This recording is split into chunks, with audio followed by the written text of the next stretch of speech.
মেসকা অনেক গল্প পরে সব কইতাছি। খুব অন্যায় করেছিস তুই। তোর বাবা কত চিন্তা করছে বলতো? না না, একদম ঠিক কাজ করেছে। কি ঠিক কাজ করেছে? যাকে ভালোবাসে তার জন্য বাড়ি থেকে পালিয়ে এসেছে, এই জন্য সাহস লাগে, যেটা তোর নেই। তোর ছিল? আবার এখন এটার কি ব্যবস্থা হবে সেটা বলো। চল বাড়ি চল, বাড়ি চল, তোর বাবার কাছে আমি ক্ষমা চেয়ে নেবো। চলো তাহলে গোমো আর রাজপুর একটা ডেলি পাস করিয়ে নি। চলো। ভয় পেও না, ভয় পেও না, সব ঠিক হয়ে যাবে। তোর বাবার কোনো বন্দুক নেই তো? বাবা রে, না না, এখন পুলিশ টুলিশের কোনো দরকার নেই। তুমি বরং তোমার বাবাকে বলে দাও। আর মধু তো চলেই এসেছে। আরে স্যার, আপনি বুঝতে পারছেন না।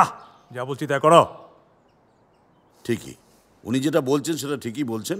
হ্যাঁ, ছেলে মানুষ। আমার মেয়ের কৈফিয়ত আমি আপনার কাছ থেকে নেব না। বাপি, সাপের 5 পা দেখেছো তুমি না? দেখাচ্ছি, কালকেই তোমার আশীর্বাদ আমি সেরে ফেলবো।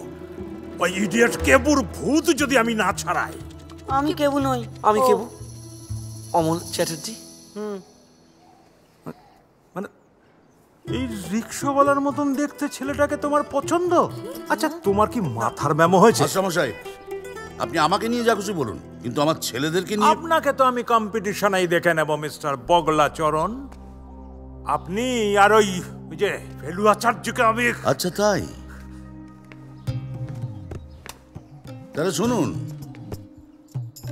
স্যার কলকাতায় উৎপল দত্তর সঙ্গে থিয়েটার কম্পিটিশন, উনিও আপনার মতো চ্যালেঞ্জ করেছিলেন।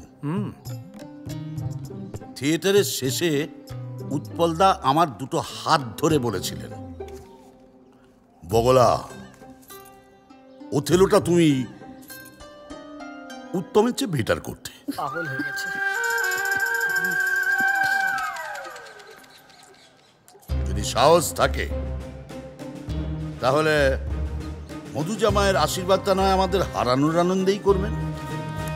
আমিও বলে গেলাম, আমরা কম্পিটিশন জিতবো, আপনি হারবেন, আর মধু জামাকে কেবুর বউ করে আমরা তুলে নিয়ে যাব। ক্ষমতা থাকলে আটকাবেন।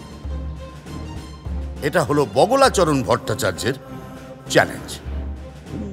হুলাবিলা 420, হাফকে হাফনিস।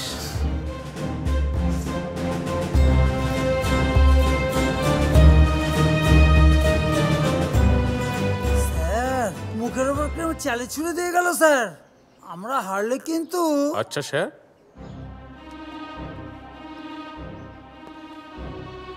ওরা যদি স্টেজে উঠে পারফর্মই করতে না পারে? বগলা নিরুদ্দেশ, বগলা নিরুদ্দেশ, বগলা নিরুদ্দেশ, বগলা নিরুদ্দেশ, বগলা নিরুদ্দেশ, বগলা নিরুদ্দেশ।